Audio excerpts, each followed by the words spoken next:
Buenas noches en mi Señor Jesús, en el Dios Todopoderoso, en el Dios del amor, en el Dios de la humildad, de la misericordia y de la paciencia. Hoy voy a traerles un temita que de pronto resulta un poco polémico,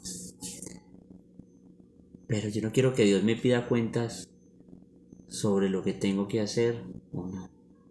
Yo sé que el día que llegue delante de Él me va a reprochar muchas cosas de pronto, por mi pecado, por todo lo que soy. Pero hay otras en las cuales que yo tengo que llegar, bueno Señor, yo hice esto me tocaba. Y hoy voy a hablarles de algo con lo cual en estos días he tenido varias charlitas con personas que quiero mucho y que estimo mucho.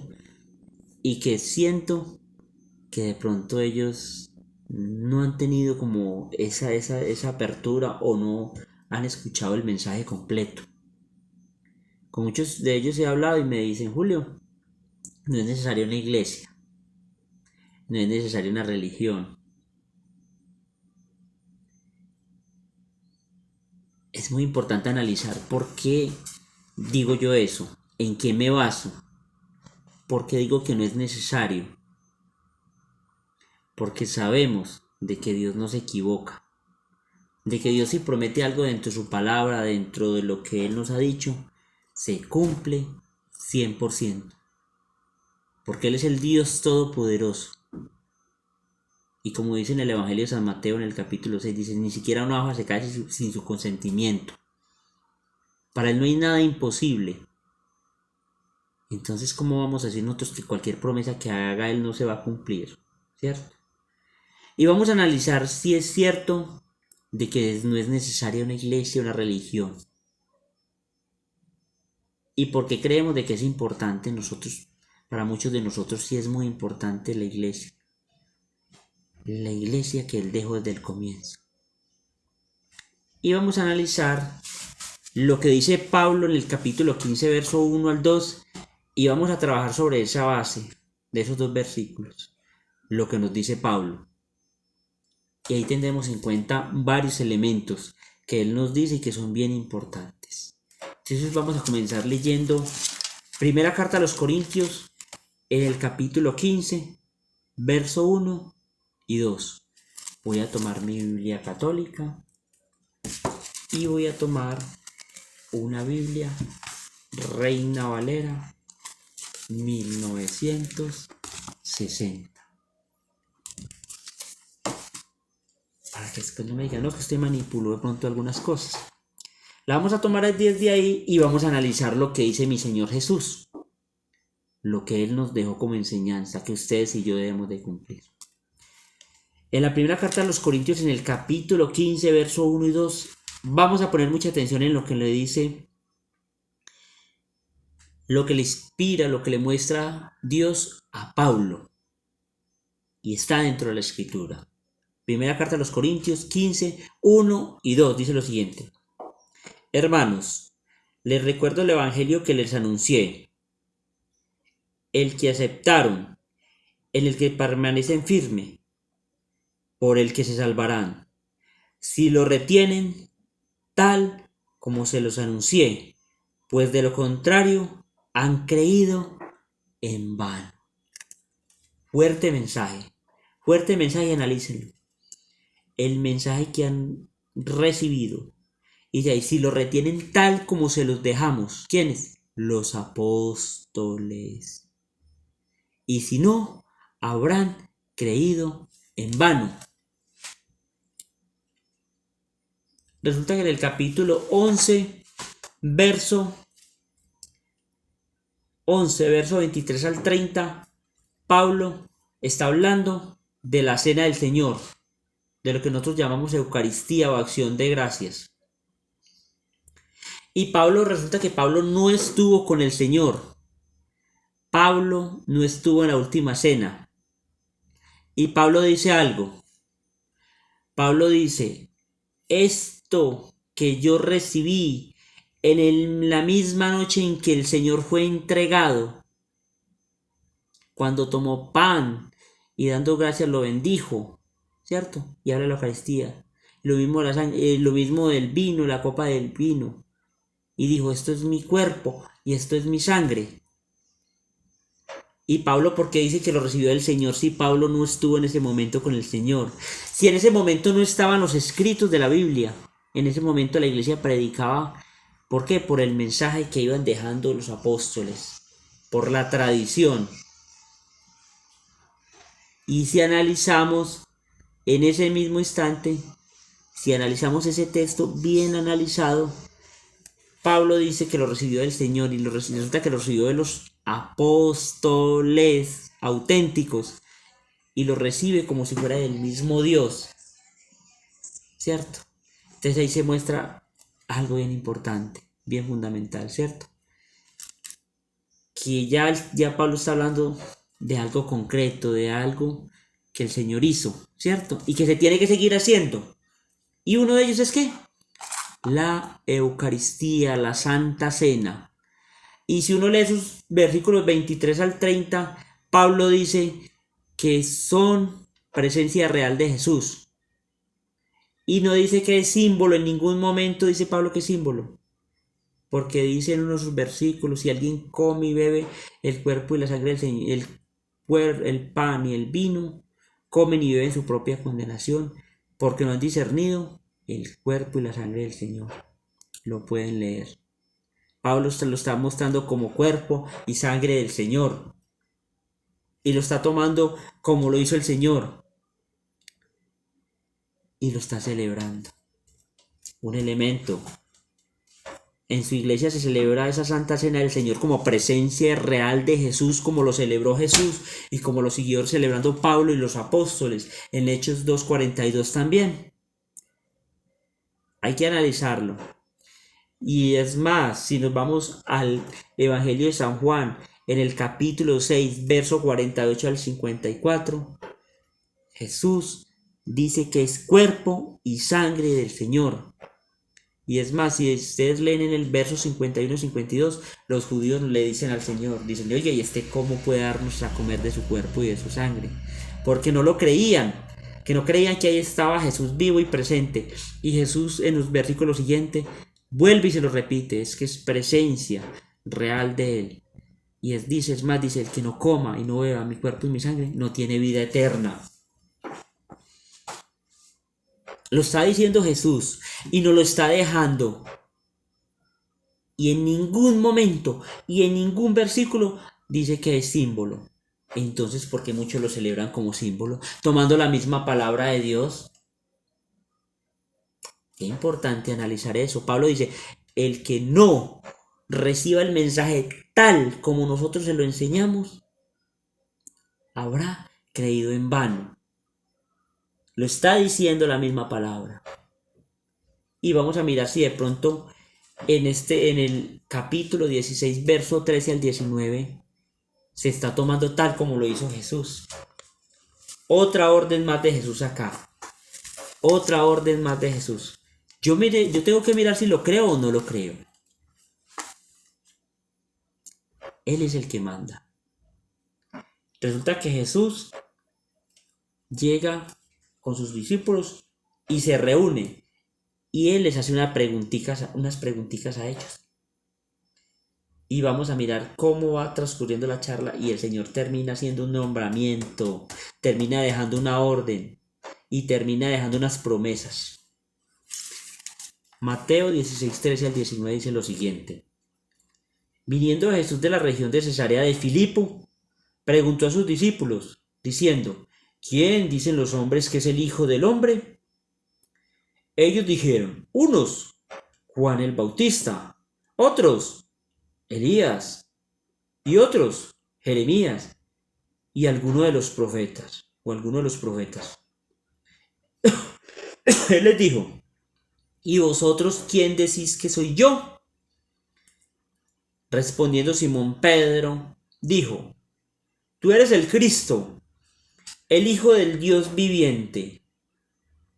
Entonces le respondió Jesús, bienaventurado eres, Simón. Si miramos, ahí le está diciendo ¿qué? Simón, porque Pedro no se llamaba Pedro. Pedro se llama ¿qué? Simón. Y mire, le dice, ¿por qué bienaventurado? Hijo de Jonás, porque no te lo reveló la carne ni la sangre, sino mi Padre que está en los cielos. Sigue diciendo lo siguiente.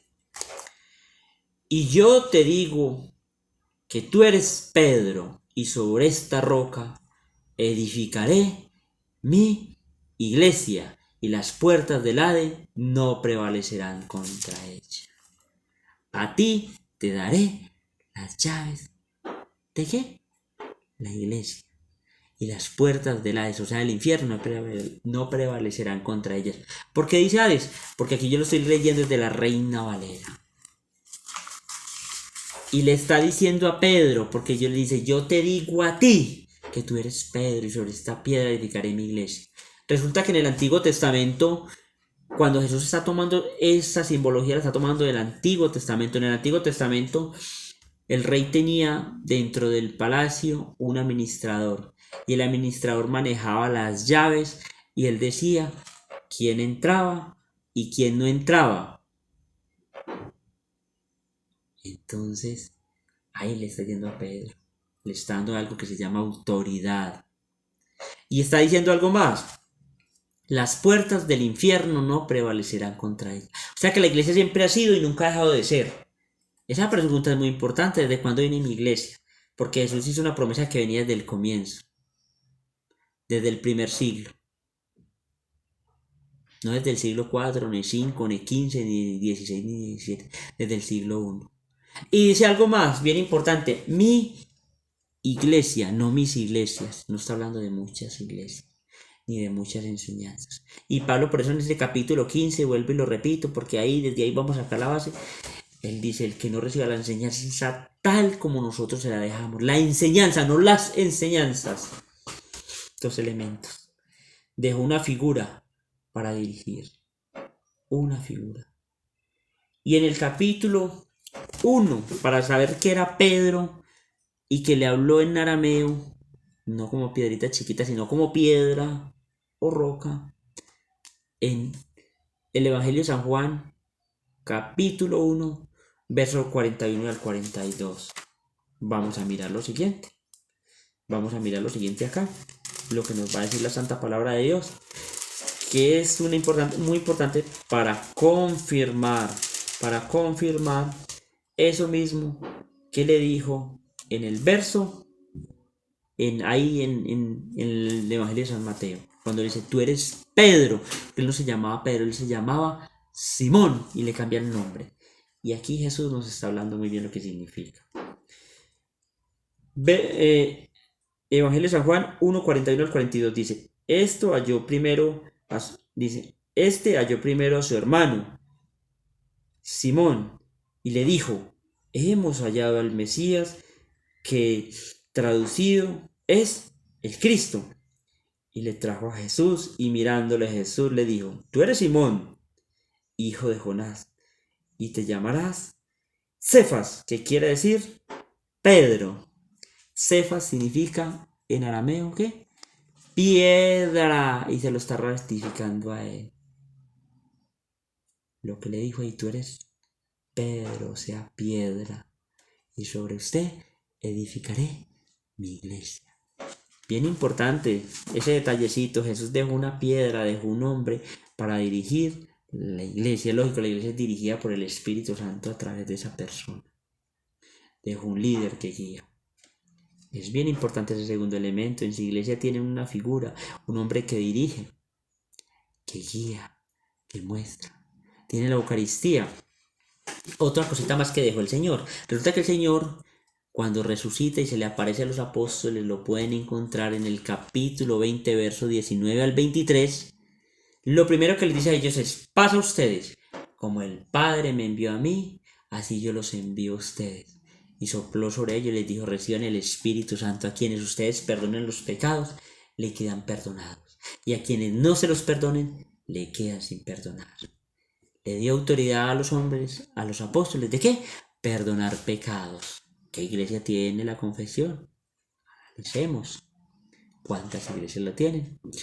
Y para verificar eso más, Santiago 5, 15 al 16 le dice, oren unos por otros, mire, oren unos por otros y confiesen sus pecados unos a los otros.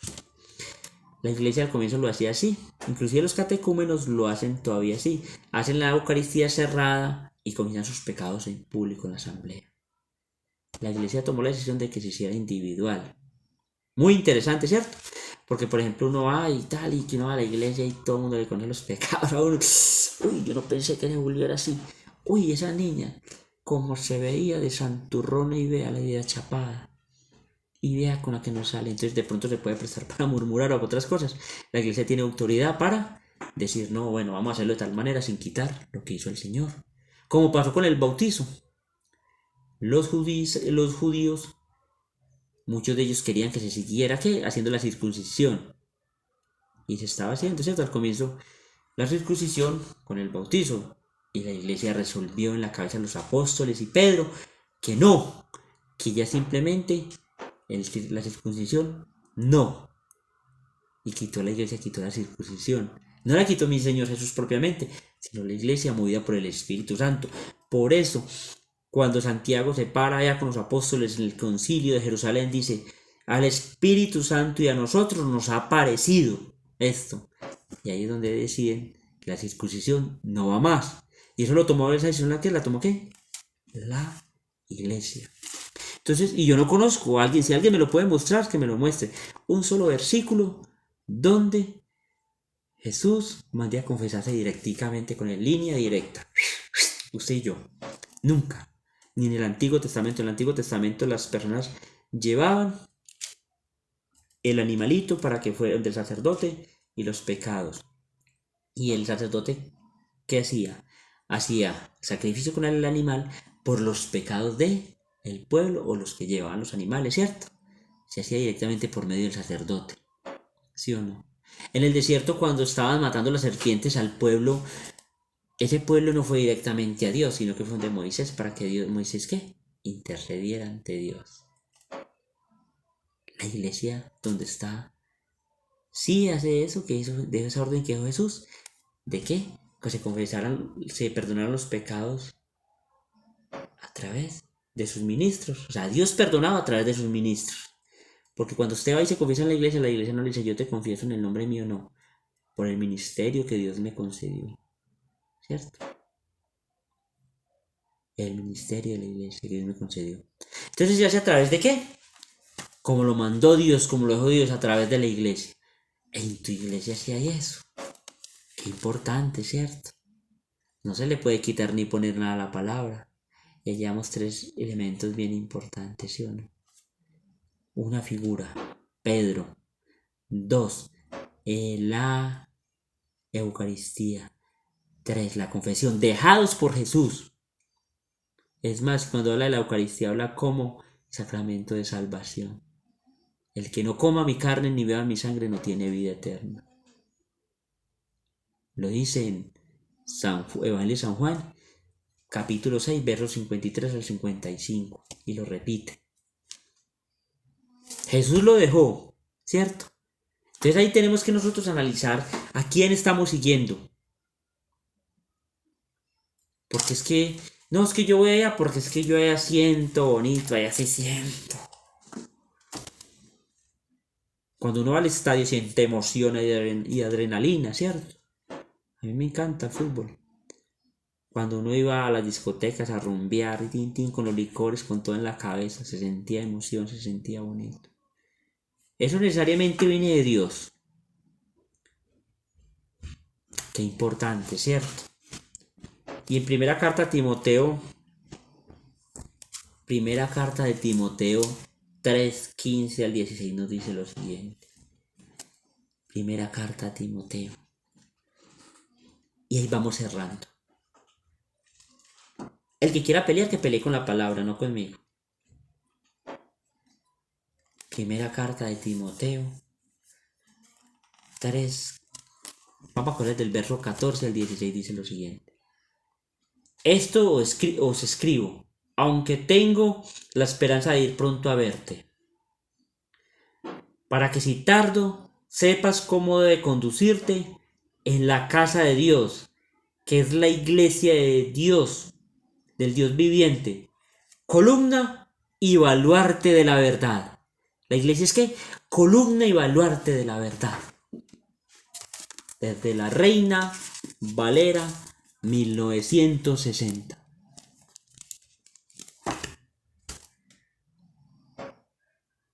Ahí nos damos cuenta.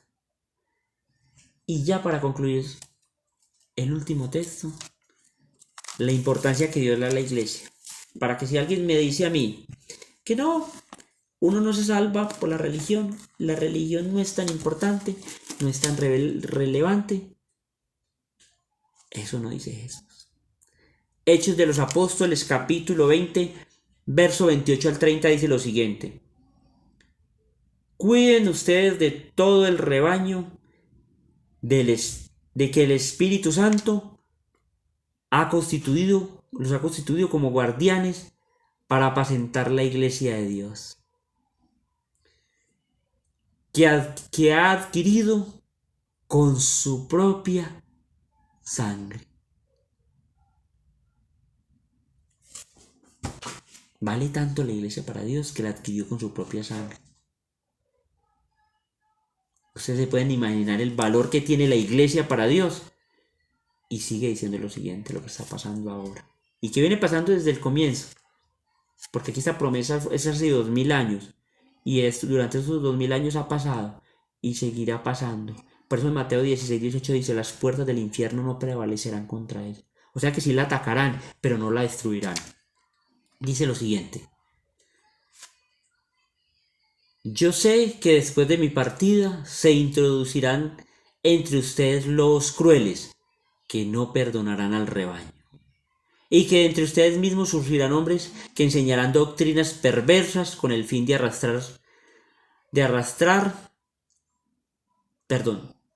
doctrinas perversas con el fin de arrastrar a los discípulos en pos de sí. ¿Cuántos lobos disfrazados de ovejas quieren arrastrarte a ti? Quieren arrastrarme a mí detrás de ellos. Algunos por monedita, por billetico. Porque tristemente la religión se ha vuelto un negocio para muchos. Porque no tienen sueño de eternidad. Y porque no le importan las almas. Y porque no creen que mañana estarán delante de Dios y les pedirá cuentas de eso. Y otros por ignorancia. Otros por soberbia, por orgullo. Y a otros, no sé. Pero qué bueno que cada uno analicemos y nos demos cuenta si la iglesia es importante o no es importante.